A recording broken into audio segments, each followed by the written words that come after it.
أعوذ بالله من الشيطان الرجيم. بسم الله الرحمن الرحيم. يا أيها المزمل قم الليل إلا قليلا نصفه أو انقص منه قليلا أو زد عليه ورتل القرآن ترتيلا إنا سنلقي عليك قولا ثقيلا إن ناشئة الليل هي أشد وطئا وأقوم قيلا إن لك في النهار سبحا طويلا واذكر اسم ربك وتبتل إليه تبتيلا رب المشرق والمغرب لا إله إلا هو فاتخذه وكيلا واصبر على ما يقولون واهجرهم هجرا جميلا وذرني والمكذبين أولي النعمة ومهلهم قليلا إن لدينا أنكالا وجحيما وطعاما ذا غصة وعذابا أليما يوم ترجف الأرض والجبال وكانت الجبال كثيبا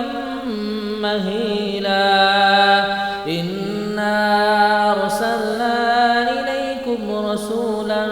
شاهدا عليكم كما أرسلنا إلى فرعون رسولا فعصى فرعون الرسول فأخذناه أخذا وبيلا فكيف تتقون إن كفرتم يوما يجعل الولدان شيبا السماء منفطر به كان وعده مفعولا إن هذه تذكرة فمن شاء اتخذ إلى ربه سبيلا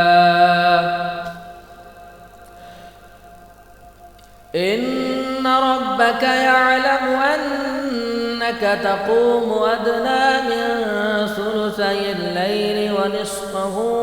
وثلثه وطائفة من الذين معك والله يقدر الليل والنهار علم أن لن تحصوه فتاب عليكم فاقرؤوا ما تيسر من القرآن علم أن سيكون منكم مرضى وآخرون يضربون في الأرض يبتغون من فضل الله وآخرون يقاتلون في سبيل الله فاقرؤوا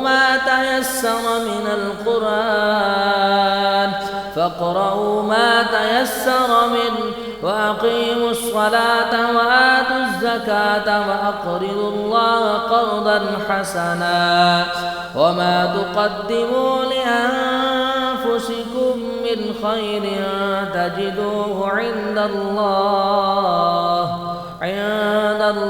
هو خيرا وأعظم أجرا واستغفروا الله